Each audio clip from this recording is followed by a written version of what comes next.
नमस्कार किसान भाइयों, आज की इस वीडियो में आप सभी का एक बार फिर से स्वागत है।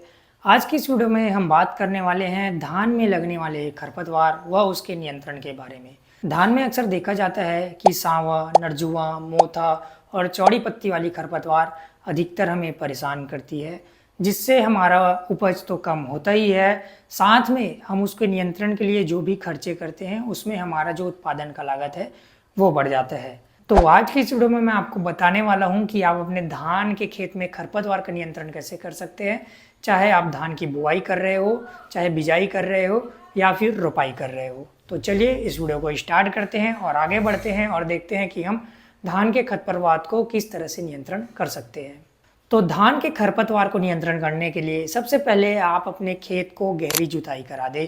गर्मी के दिनों में अगर आप अपने खेत को गहरी जुताई कराते हैं तो पुराने जो फसल के अवशेष होते हैं, पुराने बीज होते हैं, वो कुछ हद तक ख़त्म हो जाते हैं, जिससे हमारा खरपतवार में कुछ कमी दिखाई देखने को पड़ती है। फिर हमें धान बोने से पहले या फिर धान की रोपाई करने से पहले अपने खेत को सिंचाई कर देनी है, जिससे क्या होगा, जो खेत में खरपतवार के बीज है वो उग के आ जाएंगे।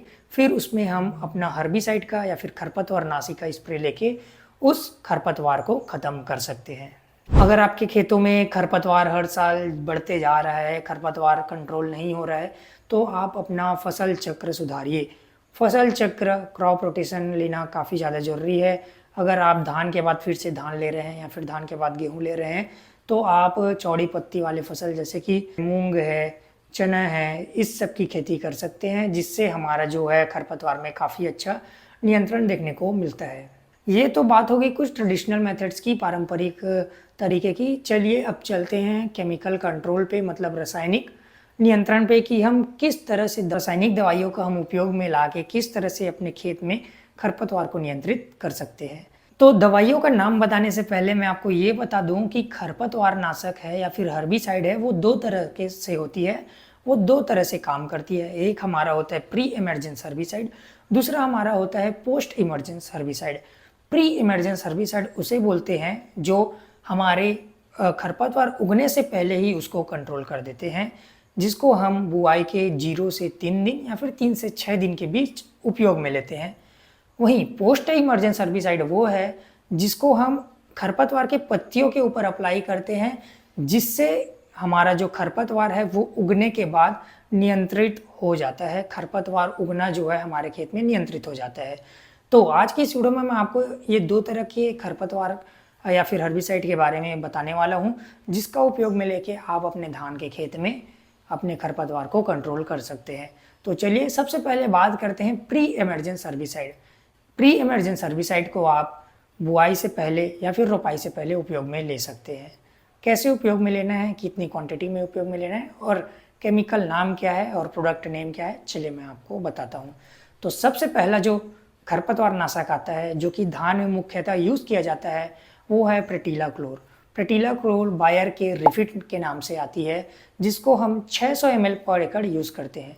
इसका यूज़ हम बुआई से 0 से 3 दिन के बीच में या फिर रोपाई के 0 से 3 दिन बाद उपयोग में लेते हैं। यह खरपतवारनाशी मुख्यतः धान के खेत में घास को कंट्रोल करती है, घास जैसे कि सांवा, नरजुआ और कुछ कुछ चुनिंदा चौड़ी पत्तियों को भी कंट्रोल कर देती है। फिर दूसरे प्री इमरजेंस हर्बिसाइड, मतलब बुआई से पूर्व हम जो खरपतवारनाशी का उपयोग करते हैं वो है ऑक्साडाइअर्जिल। ये बायर के टॉप स्टार नाम से आती है।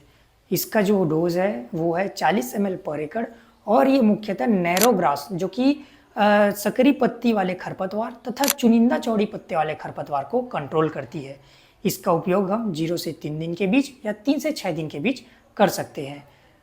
जब आप ये खरपतवारनाशी का उपयोग करें तो आप ध्यान में ये रखें कि जो इसकी मात्रा है या फिर इसकी डोज है वो आप कम ज़्यादा ना करें।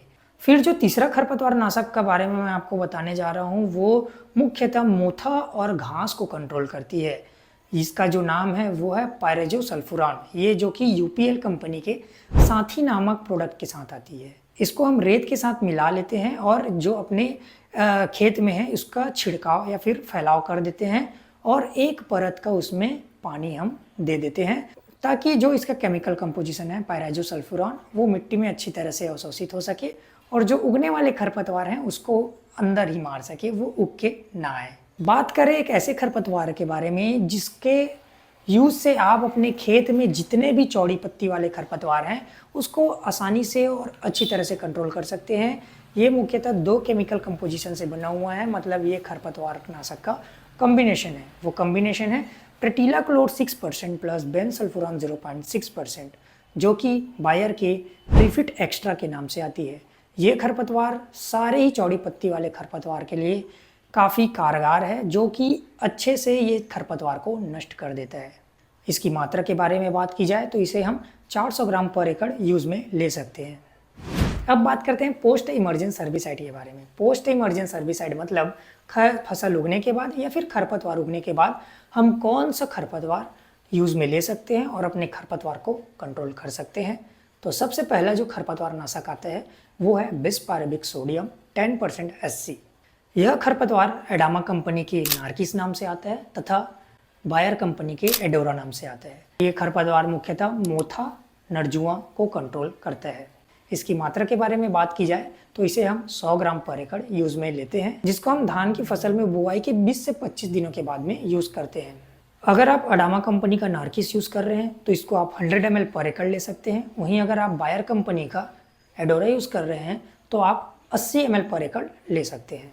फिर जो अगला खरपतवार आता है वो सांवा जैसे खरपतवारों को पूरी तरह से नष्ट कर देता है। बट इस खरपतवार में आपको खास ध्यान ये रखना है कि इसकी जो मात्रा है वो ज़्यादा ना हो जाए। अगर इसकी मात्रा अगर आपके फसल में ज़्यादा हो गई तो ये खरपतवार आपके फसल को भी नुकसान पहुंचा सकती है। तो इस खरपतवार का नाम है फिनोक्साप्रॉप पी इथाइल 9.3%, जो कि बायर के विप सुपर के नाम से आती है, जिसे हम धान की फसल में बुआई के 20 से 25 दिनों के बाद यूज़ करते हैं। और इसकी मात्रा के बारे में बात की जाए तो इसकी मात्रा होती है 250 ml पर एकड़। फिर अगले खरपतवार नाशक के बारे में बात की जाए तो वो खरपतवार नाशक चौड़ी पत्ती वाले खरपतवार, मोथा फैमिली के खरपतवार और नरजुआ जैसे खरपतवार के लिए काफ़ी कारगर है। ये मुख्यतः सारे खरपतवार को कंट्रोल कर सकती है, जो चौड़ी पत्ती के अंतर्गत आता है, मोथा फैमिली के अंतर्गत आता है या फिर वो नरजुआ हो, जो एडामा कंपनी के विराजर नाम से आती है। इसमें 2 केमिकल का कॉम्बिनेशन रहता है। पहला है क्लोरीमुरॉन 10% प्लस मेडसल्फुरॉन 10%, जिसके डोज के बारे में बात की जाए तो हम इसे 8 ग्राम पर एकड़ यूज में लेते हैं, जिसको हम बुआई के 15 से 20 दिनों बाद अपने धान के फसल में इस्तेमाल करते हैं। फिर मैं आपको ऐसे कुछ 2 खरपतवार नाशक का कॉम्बिनेशन बताने वाला हूँ, जिससे आप अपनी सकरी पत्ती वाले खरपतवार और चौड़ी पत्ती वाले खरपतवार को आसानी से नियंत्रित कर सकते हैं। तो ये खरपतवार नाशक का नाम और इसका डोज आप ध्यान से सुन लीजिएगा या कहीं नोट करके रख लीजिएगा। तो चलिए वो कॉम्बिनेशन क्या है मैं आपको बताता हूँ। आप सबसे पहले लीजिए फिनोक्साप्रॉप पी इथाइल 9.3% 250 ग्राम पर एकड़ की मात्रा से। उसके साथ आप ऐड कर दीजिए इथॉक्सी सल्फ्यूरॉन 15% WDG 40 ग्राम पर एकड़ की मात्रा से। ये दोनों का आप कॉम्बिनेशन मिला के आप अपने खेत में इसका स्प्रे ले सकते हैं, जो आपके खेत में सकरी पत्ती वाले खरपतवार और चौड़ी पत्ती वाले खरपतवार पे काफ़ी अच्छा नियंत्रण देगा, जिसे हम बुआई के 20 से 25 दिनों के बाद अपने धान के फसल में यूज़ कर सकते हैं। दूसरे कॉम्बिनेशन के बारे में बात की जाए तो आप फिर से फिनोक्साप्रॉप पी इथाइल के साथ क्लोरीमुरॉन प्लस मेडसल्फुरॉन 10% को ऐड कर सकते हैं। फिनोक्साप्रॉप को आपको 250 ग्राम लेना है और जो क्लोरीमुरॉन और मेडसल्फुरॉन है उसको आप 8 ग्राम पर एकड़ की मात्रा से ले सकते हैं। इसका जो उपयोग आपको बुआई के 20 से 25 दिनों बाद करना है। ये भी मुख्यतः सकरी पत्ती वाले खरपतवार और चौड़ी पत्ती वाले खरपतवार पे काफ़ी अच्छा नियंत्रण देगा। ये तो बात हो गई केमिकल कंट्रोल के बारे में या फिर रासायनिक नियंत्रण के बारे में। अब बात करते हैं रासायनिक नियंत्रण या फिर केमिकल कंट्रोल से हटके, कि आप अपने धान के खेत में किस तरह खरपतवार को नियंत्रण कर सकते हैं। अगर आप उसकी रोपाई कर दिए हैं तो आप उसमें बियासी कर सकते हैं। बियासी से आपका जो खरपतवार है वो तो ख़त्म होगा ही, साथ जो मिट्टी में हवा का आदान प्रदान अच्छे से होगा, जो कि आपके धान के फसल के लिए काफ़ी ज़्यादा अनिवार्य है। फिर दूसरे मेथड के बारे में बात की जाए तो आप अपने खेत में 20 से 25 दिनों बाद मैनुअल वीडिंग करा सकते हैं, मतलब लेबरों के द्वारा आप हाथों से खरपतवार को अपने खेत से बाहर निकाल सकते हैं 20 से 25 दिनों के बाद। ये काम करने के बाद अगर आपको कुछ खरपतवार और दिखाई दे रहे हैं तब आप केमिकल कंट्रोल या फिर रासायनिक दवाइयों का इसमें उपयोग में ला सकते हैं। और धान के खेत में खरपतवार के उगने का सबसे बड़ा मुख्य रीज़न होता है पानी। अगर आपके खेत में पानी का भराव कंटिन्यूअसली नहीं है, लगातार नहीं है, उसके शुरुआती दौर पे, इनिशियल स्टेज पे, तब आप ये नोटिस कर सकते हैं कि आपके खेत में जो है खरपतवार ज़्यादा उग के आएंगे। तो आप धान के प्रारंभिक अवस्था पे या फिर इनिशियल स्टेज पे आप धान के खेत में तकरीबन 2 से 3 सेंटीमीटर का जो जल भराव है वो मेंटेन करके रखिएगा। अगर आपके खेत में जल भराव कम होता है तो खरपतवार ज़्यादा उग के आते हैं। अगर आप अपने धान के खेत में ये जल भराव करके रखते हैं तो उससे 50% तक जो है खरपतवार कम उगने का चांसेस रहता है। फिर इस वीडियो के लास्ट में मैं आपको बात करने वाला हूँ करगा के बारे में। अक्सर ये देखा जाता है कि किसी के खेत में काफ़ी ज़्यादा करगा या फिर वाइल्ड राइस या फिर जंगली चावल या फिर जंगली राइस जिसको हम बोलते हैं वो उग जाते हैं, जिसका कंट्रोल किसी भी रासायनिक दवाइयों से नहीं किया जा सकता। तो इसके कंट्रोल के लिए हम क्या कर सकते हैं? तो इसके कंट्रोल के लिए सबसे पहले आपको तो है सर्टिफाइड सीड यूज़ करना है, प्रमाणित बीज यूज़ करना है। अक्सर ये देखा जाता है कि सरकार के द्वारा जो सोसाइटी में अपने को बीज प्रदान की जाती है, किसानों को बीज प्रदान की जाती है, उसमें करगा का जो मात्रा है वो काफ़ी ज़्यादा रहता है अगर हम किसी प्राइवेट कंपनी के बीज से तुलना करें तो आपको हमेशा सर्टिफाइड सीड ही यूज़ करना है। कोई अच्छी जगह का, कोई अच्छी कंपनी का सीड यूज़ में लाना है।